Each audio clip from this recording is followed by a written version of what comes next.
cancer. For how long shall we suffer by losing our loved ones just because you're a silent killer? For how long shall our people lose their beauty just because they can't stand you? Yesterday was cervical, today is breast, tomorrow will be liver, lungs, and so on. No! Enough is enough, because my future is bright.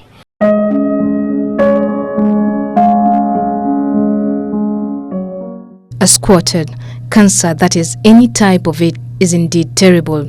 We don't realize how it actually feels like until it happens to ourselves, and it is terrible. All the emotion we go through and the strength we need to build up is hard. We don't understand how bad it really is, but all hope is not lost. Dorothy Mulei, a wife and a mother to many, has lived the test of life, a journey that she has survived to tell the story, one that has not been easy, but with the presence of family and friends, Dorothy can afford a smile, hence avoiding stress, which leads to depression.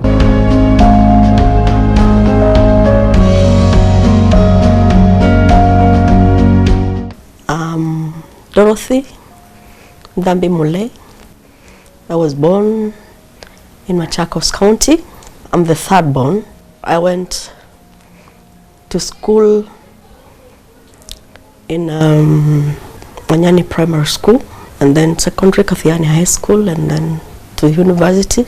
I'm married to Reverend Jeremiah Moki, Minister of the Word. We've been blessed with 3 children. I thank God for His faithfulness in our lives. I am a Minister of the Word, a lecturer, Kamba Bible College.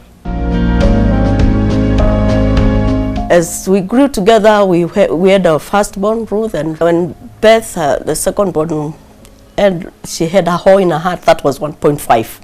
And so for 10 years after our marriage, we struggled trying to see how she's able to be either put a open heart surgery, but it failed because they needed, yes, money, but immediately she was struck by meningitis, got paralyzed, and for 10 years after our marriage, we struggled trying to see how she's able to be fixed the hole in her heart.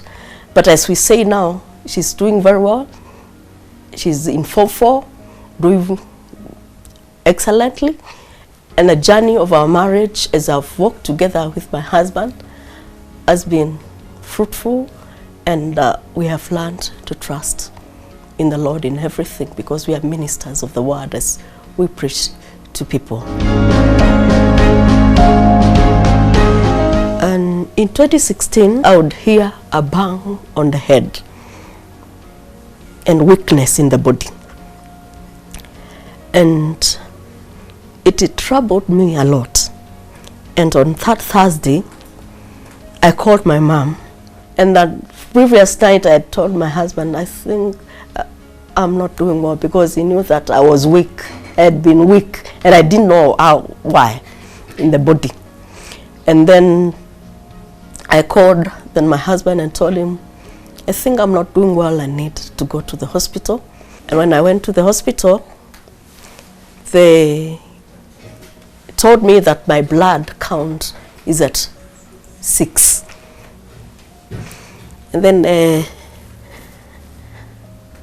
asked me, how did you manage to come from Machakos to Kijabe Hospital and to Kijabe alone? Because I thought that I was very fit and doing well, because I didn't suspect that there is something dangerous that is happening, but I would still feel that bang. And after that, they told me there must be something that is eating up my blood. And so I need to be taken tests here in Nairobi. And so they gave me about 7 days for the results to come for the test that they were doing of blood count. and it was very expensive. I remember asking them how the blood counts and all these tests cost of almost over 100. They said it is something serious that they want to test. And for sure, after 7 days after they tested me, I went back to the results with my husband. I remember when we were going for the results, you drop, and then I told him, as you pack, let me go and pick the results. I'm Reverend Jeremiah Mwoki, a pastor here in Nairobi. I must say that I'm thankful to Ebru TV, because this is not the first time, you know, interviewing my wife, and I say the Lord bless you. The sickness of my wife, you know, came as a shock. I felt heavy, you know, because we've been in our marriage since 1996, and we started, as my wife said, 10 years of a challenge of our daughter, and we were not imagining whether another dose would come again, but this one came. And during that time, when she was to go to Kijabe, I wanted to take her to Kijabe myself, but I must say my wife is a very strong woman, because she left Ukamba Bible College in Machakos on her own. When I read, I found acute leukemia, and I didn't differentiate between acute leukemia and single cell. So immediately, because I had my phone, as he turned round, I googled to see what is acute leukemia and what is, and in about 3 minutes I had known what acute leukemia is. And as we went round the roundabout in Kijabe, I told him, I think the beast that is in here cannot be handled. Cannot be handled where we are going. Please take a round and let's go back and go to see my sister. We received the result. She went and picked the results herself. She read everything and she came. I even wondered why there was no nurse to maybe help her to know exactly what is happening. But she was just given and she started reading. But I assumed they thought she was just somebody who came to pick the result for somebody else. But she was the Dorothy. And immediately, I thank God that we started networking. Immediately, we networked with the sister. We also connected immediately with the doctor, that is Dr. Catherine Nyongeza, who is the proprietor of the Texas Cancer Center, and she encouraged us. I must say that maybe we owe a lot to her, because she told us, don't worry, you know, this cancer is about, it consumes blood. Dorothy's is a blood count is at 6.5, but that should not worry you. We are going to do a blood transfusion. She'll get to a better position. And I tell you, it worked.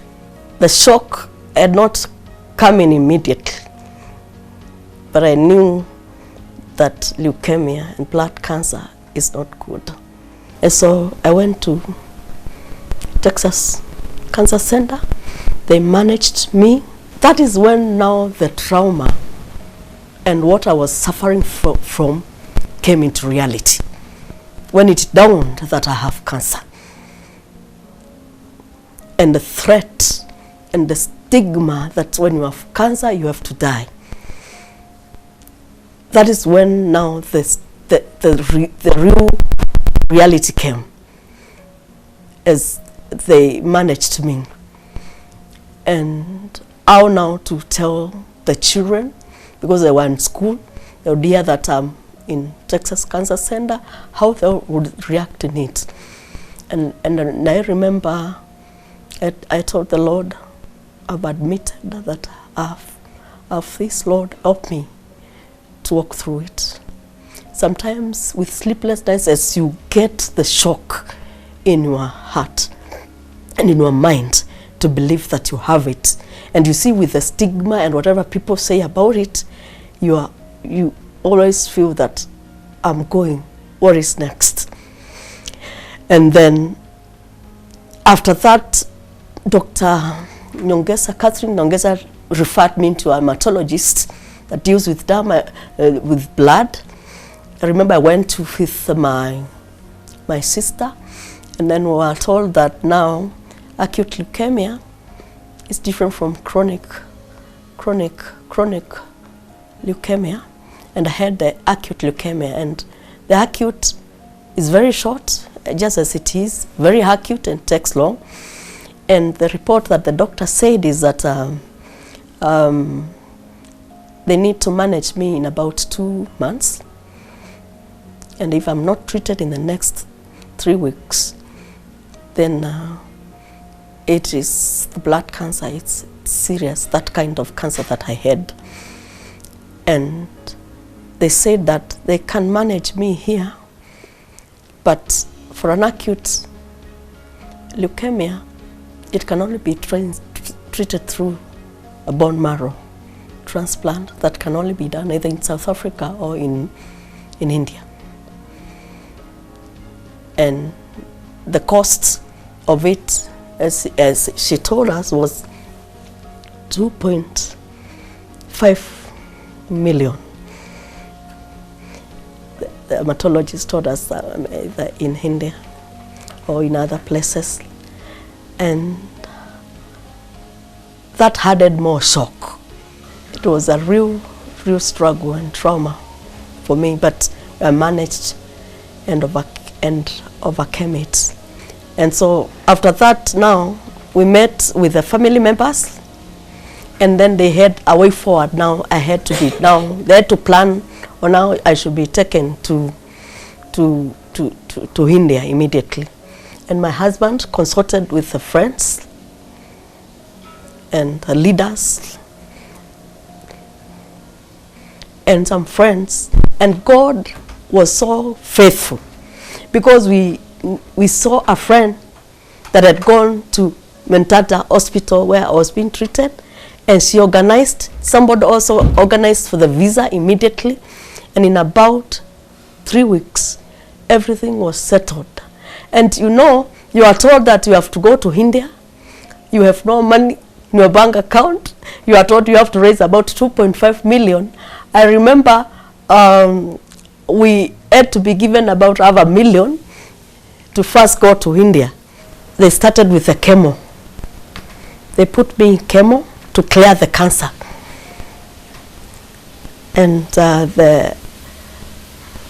in September they cleared the cancer, and then in October they said that I have no cancer cells in my body. And I remember as they put me under the chemo, they put one that was tough on my knee for 24/7 for a whole week. I was put medicine here to clear the blood cancer, and we thank God that it cleared. But by the time it was in October, you see, I went in August, September, October, they said now they cannot now release me. I have to be done a bone marrow transplant because the cancer may reset again. And there were so many side effects of the chemo, because I could hardly eat, and all the side effects. The air cleared, I had very good air. I remember at one point I looked at my hair, I went to the bathroom and bathed, and it went off.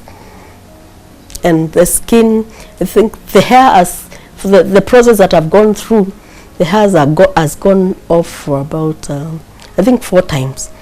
And you see, as you lose some of your important things, you become black, and all these nails become black, and the body become black because of the effects of chemo, no appetite, or all these. Sometimes it's so stigmatizing. And that I needed my sisters and brothers here in Kenya to be tested, and then the blood to be taken to India so that I may see a donor that would put me the bone marrow cells in my body. And we thank God that the transplant was successful. And at this point, what I'm talking is at 96% when they measured it, and my blood counts are doing well.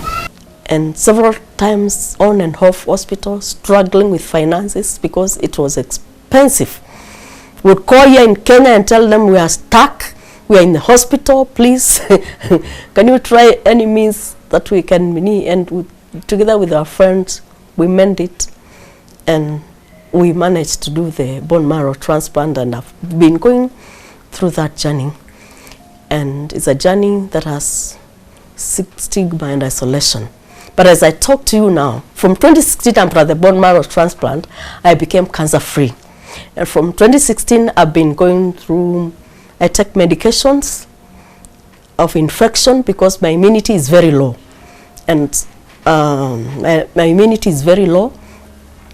And because it's low, I'm prone to many diseases. And so I have to stay in a place where there's no crowds, no heart shaking oftenly because of the infection. Hygienically, I have to stay somewhere that has no dust because of the infection that I go through. So after the bone marrow transplant in 2016, in 2017 in Ebru, we came back to Kenya. The children could not believe that because of the changes in the physical appearances that I had, because I drastically changed in my body, in my health, coming with a wheelchair. It was tough on them on the first sight. Majority cried, but my mother would tell them, don't cry. And my husband, she was worse than this. Family is one of the most important, if not the most important thing in our lives. Taking time every day to appreciate your loved ones for all that they do help us to reconnect as a family. Dorothy's husband is one of the reasons she is strong, and his love and words of encouragement has kept her going. What I have learned is that cancer has stigma and isolation. Sometimes physical hate because of the self-image, how you look like. As you lose some of them, but you become so vulnerable, you cannot make it by yourself. At that point, from 2016, my husband and my children were managing me. They would wake up, and especially my husband, sometimes I would give up and tell him, I think I've given up life because the pain is too much. You can hardly sleep because of the medication and all this. And at one point I told him, I don't think I need, after we've spent so much, because we've raised funds with friends and all this, we've sold our investment, the children are in school. And at one point I told him, I think we have spent too much. I think I need to go. Let me lose, because I think this is... But all the time you tell me no. He's very positive. Not even when I became sick. Even the children are an evidence and a witness of it. That is positive in his life. You tell me you live and go on and you'll be healed and cancer will be healed. And you walk the journey. And they managed, my husband and my children and my sister and brothers, because what has kept me going is the love of the family, the kin, and the friends that we have from the church. That is what has kept me going. I would wish to thank God for the children, because I was scared one time, because they were left on my hands. My wife was in India for 10 good months, and one of them, the one who was in Form 4 in 2016, Ruth, I was scared whether she would even make it, but she managed. The other girl was also going on with studies, and she was still struggling, and the boy was in primary school. But they stood up. I sat them down, explained to them what is happening. And one thing that has helped me with my wife, we have never been keeping anything away from them. We explained to them that mommy is sick, she has cancer, and she's going to get well. And then we got to their fears. Hey, we are told by students in school, hey, we can't, mama will not get well. Even the neighbors in our house, the area where we are living at Ukam Bible, they are scared. And sometimes people would, hey, your mother is sick, and they get scared of what they don't know. So they were thinking of, we are losing mommy or something like that. And I'm happy that now they are settling. They were affected academically in their schools. They were not performing as they would have done. But slowly by slowly now, they are coming up, and we are very happy. It was not easy for me to accept that mom was a cancer patient. When for example, like I'm a biology student, when I asked the teachers like, what's cancer, what's going on with it, they could say if you have it, you're no longer there. You're gone and gone and gone. So that was a real discouragement to me, and I somehow lost hope in everything. My academic performance became very, very poor, and I couldn't withstand with the condition. Through that, I've learned a lot. I've learned that faith without like actions is death. Mom has been very faithful. She's prayerful. She's strong, as the others would say. What I pray one day is I see her, she has stopped taking the medication, because what she takes in a day, it's a large amount of medication. But I hope one day she'll stop taking them and be that our mommy who was there before her sickness, and she continues even encouraging us. Sometimes she could go very low and call me when in the boat like that. Come here. What do you want? When she starts the nini, remember Job. Job was very sick, even more than you. And we are going back to Kenya. When you are healed, trust God. You are a pastor, and don't lose hope. I'm not a pastor, but I know how to pray.